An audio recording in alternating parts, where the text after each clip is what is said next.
ಎಲ್ಲರೂ ನನ್ನ ಒಂದು ಹುಟ್ಟುಹಬ್ಬದ ಸಂದರ್ಭವಾಗಿ ಇವರೆಲ್ಲರೂ ನನ್ನನ್ನು ಹಾರೈಸಲಿಕ್ಕಾಗಿ ಬಂದಿದ್ದಾರೆ. ಇವರೆಲ್ಲರಿಗೂ ನಾನು ಹೃತ್ಪೂರ್ವಕವಾಗಿ ನನ್ನ ಅಭಿನಂದನೆಗಳು ತಿಳಿಸ್ತಾ ಇದ್ದೇನೆ. ನಾವು ಡಿ ಕೆ ಮೋಹನ್ ಬಾಬು ಅವರ ನೇತೃತ್ವದಲ್ಲಿ ಮುಂದಿನ ಬಾರಿಗೆ ಈ KR ಕ್ಷೇತ್ರನ ನಾವು ಬಲಪಡಿಸ್ಕೊಂಡು ನಮ್ಮ ಕೈವಶ ಮಾಡ್ಕೊಬೇಕು ಅಂತ ಬಿಟ್ಟು ಇವತ್ತು ನಾವೆಲ್ಲರೂ ಪ್ರತಿಜ್ಞೆ ಮಾಡೋಣ. ಹುಟ್ಟುಹಬ್ಬದ ಶುಭಾಶಯಗಳು. ನಮ್ಮ ಆತ್ಮೀಯ ಸ್ನೇಹಿತರು ಅವರು ಹಾರ್ಟ್ಫುಲ್ಲಾಗಿ ನಿಜವಾಗ್ಲೂ ಆನೆಸ್ಟ್ ಆಗಿರೋರು. ಒಳಗಡೆ ಒಂದು ಆಚೆ ಕಡೆ ಒಂದಲ್ಲ, ಇಷ್ಟು ದಿವಸ ಚೆನ್ನಾಗಿರ್ಬೇಕು, ಆರೋಗ್ಯ ಚೆನ್ನಾಗಿರಬೇಕು.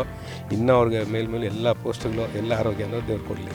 ದೇವೇಂದ್ರ ಸಾರ್ ಅವರ ಹುಟ್ಟುಹಬ್ಬಕ್ಕೆ ಶುಭಾಶಯಗಳನ್ನು ಕೋರುತ್ತಾ ಈ ಸಂದರ್ಭದಲ್ಲಿ ಅವರಿಗೆ ದೇವರು ಆರೋಗ್ಯ ಐಶ್ವರ್ಯ ಎಲ್ಲ ಇದನ್ನು ಕೊಟ್ಟು ಕಾಪಾಡಲಿ ಅಂದ್ಬಿಟ್ಟು ದೇವೇಂದ್ರ ಸಾಹೇಬರಿಗೆ ಬರ್ತ್ಡೇ ವಿಶಸ್ ಹುಟ್ಟುಹಬ್ಬದ ಶುಭಾಶಯಗಳನ್ನು ಕೋರಕ್ಕೋಸ್ಕರ ನಾವೆಲ್ಲ ಸೇರಿ ಇಲ್ಲಿ ಬಂದಿರೋದು.